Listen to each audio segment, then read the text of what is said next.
and welcome to Life Less Ordinary. It is a sunny afternoon. We've had lots of rain almost every day with bouts of sunshine. So you'll notice behind me that there is actually a lot of green, whereas 2 or 3 weeks ago, it was all dust. And when the boys were mowing, it was dust and not much grass. So it is really nice to see the difference. What I'm going to do is bring you over to have a look at our strawberry patch, which we have been netting, and it's actually looking quite lush at the moment.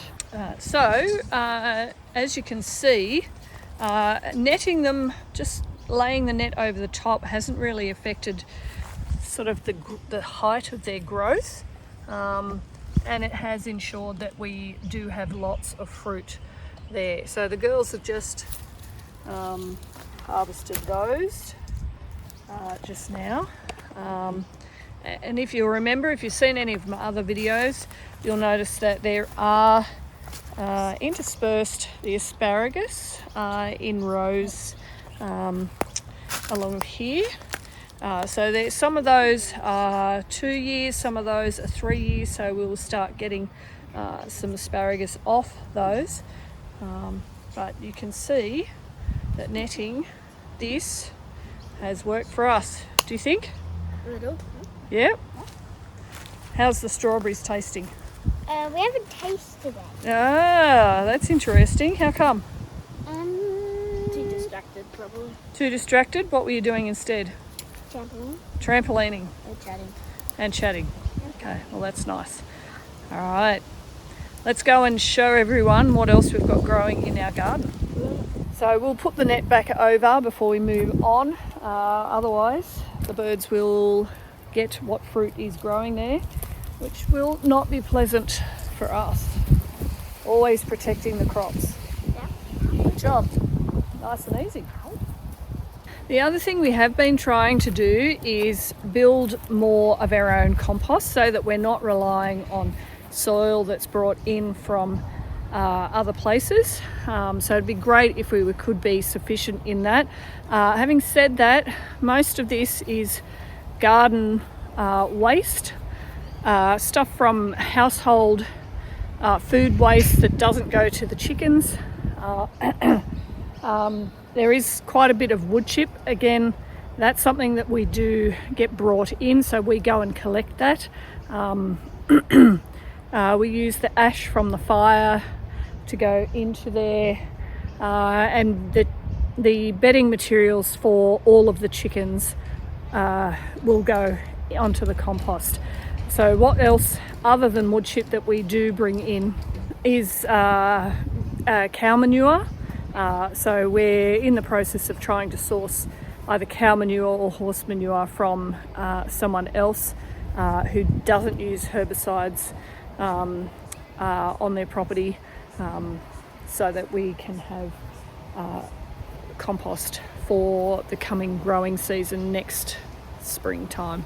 Hopefully that works for us. Over here we have a couple of blueberry plants. So some are not doing so well because they did get attacked by the chickens.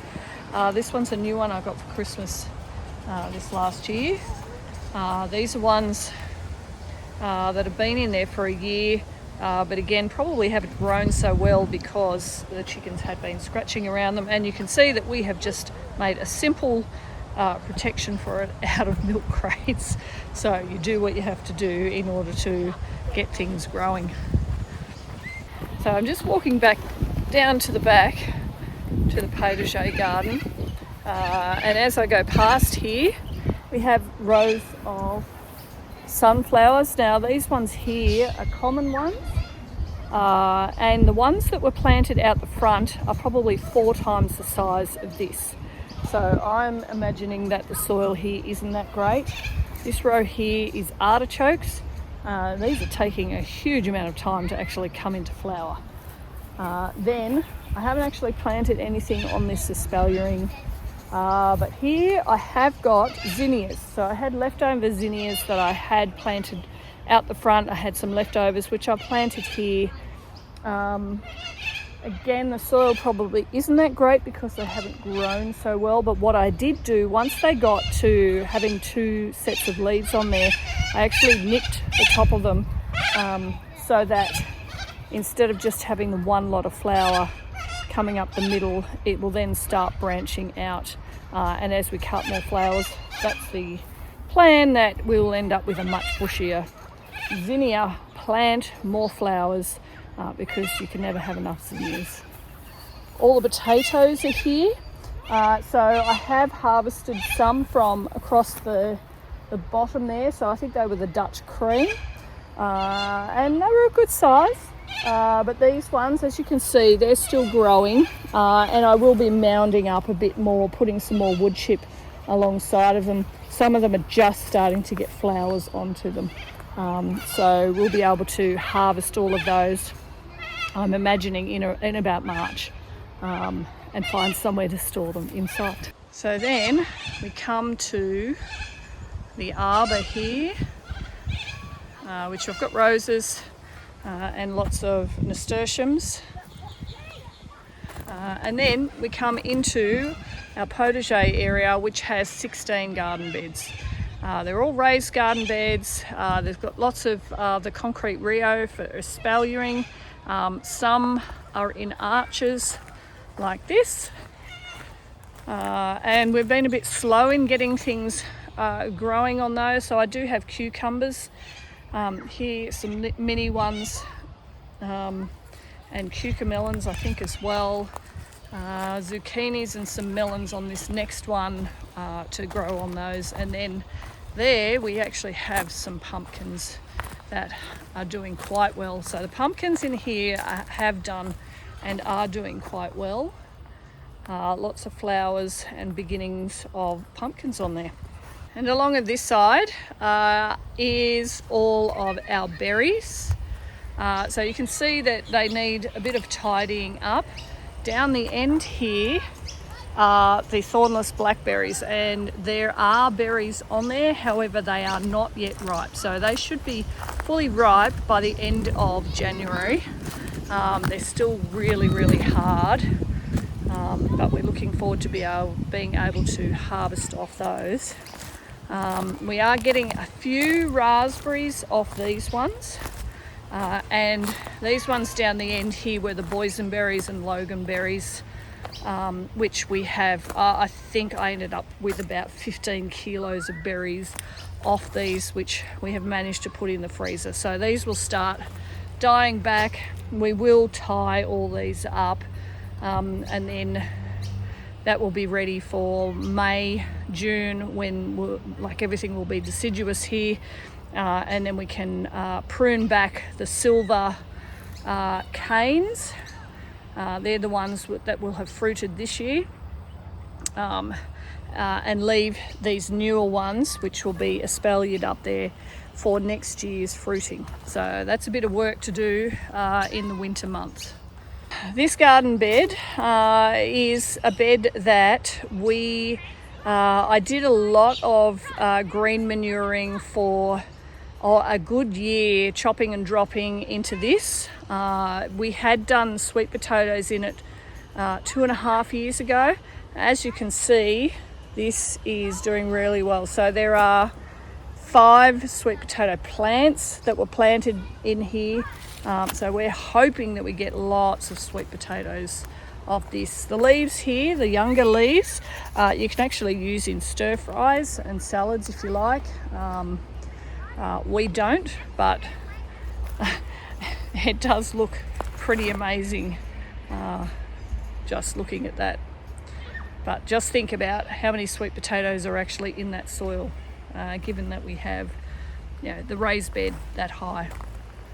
This is another crop that has actually done really well this year. We were a bit concerned a bit early on. When my son came, he managed to pick up a few different grubs and talk to us about it. He's an agronomist down in Gippsland in Victoria. So he was able to sort of point out a few things. So we've got some beer traps in here. that have helped with some of that. So we've got that lot there. So that's one variety, which I believe was Legacy, which I grew from seed. And then this is another sweet corn variety that are doing really well as well. So with these, we've just had to ensure that the water is kept up to it. That's been made a little easier because it has rained quite a bit over the last month and a half or so. So if we don't keep the water up, we end up with quite dehydrated corn cobs, and that's not what we want. We want something that we can use. So in the past, what we've done with the corn that we've harvested, given that there's quite a bit here, and we will generally harvest it all at the one time, I will blanch them, cut them up into, so one cob will be cut up into 3, and I'll put 12 into a Ziploc bag to put in freezer. And then some of it will actually cut the corn off so that we've got corn kernels to use in stir fries and things like that. So making the most of the harvest. And I've said this a number of times, there is no point in growing vegetables that you are not going to eat. And we do eat corn, so that's why I go to the effort of making sure that the soil is has enough nutrients in there for the corn, and keeping on top of water, like I said, because the last thing you want is dehydrated corn. Now this is our first raised garden bed that we ever built. We do have the arch here, and you can see that it's got a lot of growth on there. This is pumpkins, and this one is doing really, really well. There's quite a few pumpkins, baby pumpkins growing on there, but we also have, so there's another one there, have tomatoes growing in here, and companion plants. So it may look overgrown, but there's a method to this madness. So we have nasturtiums, we have calendula here, we have basil, so more calendula and nasturtiums in, basil over here. So it does the job of attracting, all of these companion plants do the job of attracting the insects that would then normally attack, say, the tomatoes, and instead they go for these other plants here. So our tomatoes are doing, I wouldn't say they're doing well, but they're doing better than last year. We didn't have as much sun last year, or heat, as much heat as last year. We didn't have much heat at all. Whereas this year there's been a bit more heat. Yes, we've had rain, but I didn't get tomatoes growing very well here.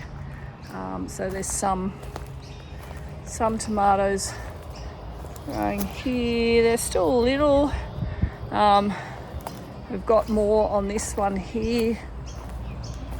So they're starting to ripen up. But you know, the intention is I do that clipping of a lot of the limbs, so that it then spends more time, more effort into the fruit itself. And these, by the end of the season, will actually be up the top of this trellis. And hopefully we do get more tomatoes than we did last year. So tomatoes there. I have pulled out some onions here, and chopped back the sorrel. So more tomatoes there. And this is another garden bed down here. We've got lettuce that we're now starting to feed to the chickens because it is starting to go to seed. But we've got some decent beetroot. I think these were bull's blood, so they're a deep red one. Lots of nasturtiums, and the tomatoes are growing here. We have started having some issues with the possums. I'm happy if they take 1 or 2, but once they start taking any more, I will have to think of netting these, which will be painful, but that's how it goes. These ones haven't done as well, so I probably need to put some more nutrients into the soil. And we do have a sunflower here that has self-seeded, because I did have some sunflowers in here last year. So we do have some sunflowers growing there, but you can enjoy our Potager Garden.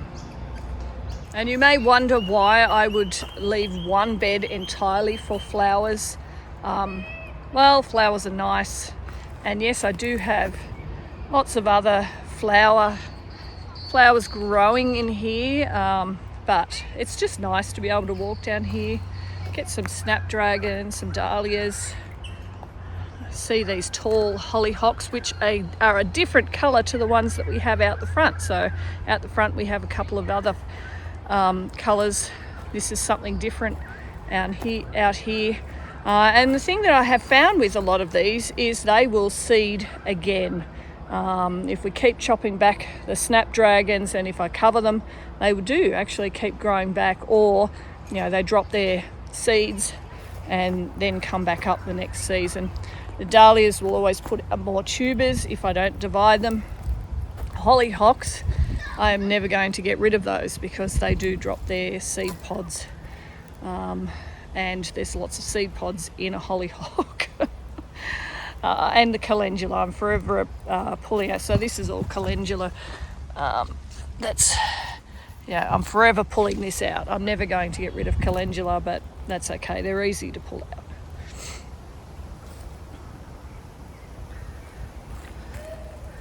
And over here we have our beautiful David Austin roses. So I think this was Charles Austin, this one here, and this one's Bathsheba.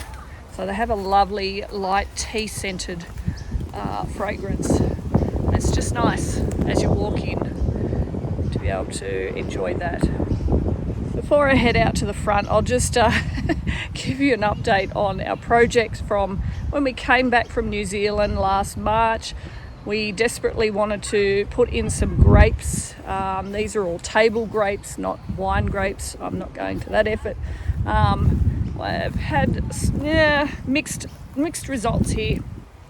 So I have planted 1, 2, 3, 4 in each row, and we've got the espaliering set up, but as you can see, there's only been a certain amount of growth there. And then on the ends we've got a few varieties of David Austin roses, which I do need to build up those mounds a bit more. Constantly having to weed this to keep the grass from growing into it. And then the other thing is this row of lavender. I did, particularly during early spring when it wasn't raining so much, I was a bit concerned that it wouldn't get enough water.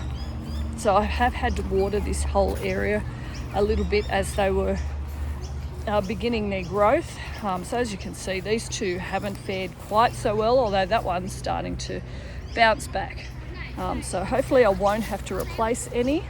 But my vision, it's always about the vision, is that we will have this whole row of lavender, and picture it at 80 centimeters, that whole row all lavender. Just beautiful. So I'm just going to quickly head up the front to show you what we've got going on out the front. We do, as we go up, we do have all these camellias that we've grown, which are planted so that we've got this hedge because of this new building, a new house. It's a dual occupancy that's been built there. What else have we got? We've got a massive bay tree, which has been here since before we moved in, so it's been here for probably about 20 years. So we do get bay leaves off that, that's nice. 2 waratahs. This one's probably 2 years old, or maybe even 3. This one's only new this last season, but I'm looking forward to lots of waratahs. But the main thing here is that these camellias do grow up. They can grow up to 2 metres, so hopefully we get a beautiful hedge there. But the exciting thing are these sunflowers. So if you look at these, the bees love these, and I love these. So these are, I think, are an evening sun variety. I thought they would be a bit taller than this, but they are what they are. But you will notice, so while the heads aren't absolutely massive, they're big enough, but you also get lots of flower heads. So we will have lots of sunflowers on there. So out here there is lots of growth. So this is where all of the espaliered fruit tree, this is my fruit bowl, or our fruit bowl. So lots of pink lady apples. I think we've got 4 different varieties of plums out here. Some newer trees in terms of some other stone fruits. So 2 apricots. I think there might even be a peach here as well. But this area just here behind me, I've put aside, or we've put aside, for lots of different dahlia varieties. And they're all starting to come in. Some have been going for a little while, but you know, we have, this is more of an orangey, I think this is an African like sunset or something or other. This one was a Christmas blush or Christmas something or other. So it's like a mixture of that red maroon colour with white speckled through it. So lots of dahlias here. Salome's garden over here. How's your garden going, Sals? Okay. Your hollyhocks. I honestly didn't think they could get any bigger, but they honestly feel like every time we look they're just getting bigger and bigger. Is it taller? It is taller. Yeah. So she's got her own tomatoes that she's growing here. There's also potatoes over there. You've got an Atlantic giant pumpkin that we're hoping will produce something. The corn, we're not sure that will do so well. It is definitely that one over there. Look how big that one is. There's some more further. So if we look at this, It's opened up. yeah, so you can see that there is some growth on there. I just wasn't sure because the plants were so small that they wouldn't do very well. We planted them like. Yeah, we did plant them a long time ago. Anyway, we'll see how they go. But she's got her own tomatoes, so she's been getting some little cherry tomatoes off there. Some more corn up here. This one's got the big ones. Yeah, these ones are much better, the corn. We do need to pull the parsley out, but come and stand next to these ones. These are the common sunflowers. So I did say that we had planted some in a row outside the Potager Garden outside, and you'll notice this is very different to the ones that are down there. So lovely. Yeah, they are pretty big, but these aren't the giant Russian, which we were. Well, they're not quite nowhere near as big a head as the giant Russians, but they are, again, like those ones, the evening sun ones. They have multiple heads on there, so that is the benefit. It will have lots of beautiful sunflowers just as you enter into our front gate. Pretty nice. And then lastly, I will say that, you know, I have said that we've got lots of stone fruit, apples, even some feijoas over that direction. The mulberries we've already gotten fruit off, but we're just planting a lot more citrus. So we've got 5 up here. Then we've got, so if we come around here, there's 2, 3 in here. Put that there. You put what? I think the boys have done that. And then I've got some more over here. So these are 3 different varieties of oranges. And then kaffir, lime. I can't quite remember what that one is over there. But the idea is that we can have fruit, lots of fruit, that will fruit at lots of different times of the year. so that we've got continuous fruiting. So I didn't show you, but right down the back of the Potager Garden, we have 6 months worth of apples down there. Now we only planted them this last July, August, so we won't get any fruit off them until next season. But to be able to have apples, so we've got lots of pink, we've got 4 pink ladies out the front here which will fruit in May, but those ones down the back we can harvest the fruit from January, and I've got 2 of each, two different varieties for each month down the back. So that means that's 6 months worth of fruit of apples. So that's kind of exciting. It's a long-term project, but it's worth it in terms of food security. So that was, well, it wasn't really quick, but that was a quick tour of our gardens here at Life Less Ordinary, an update on some of the things that we have been doing and some of our plans, but hopefully you could see what's going on. So thanks for joining us. Yeah, oh, your head is hot. That sun is quite warm. Thanks for joining us as we live our life less ordinary.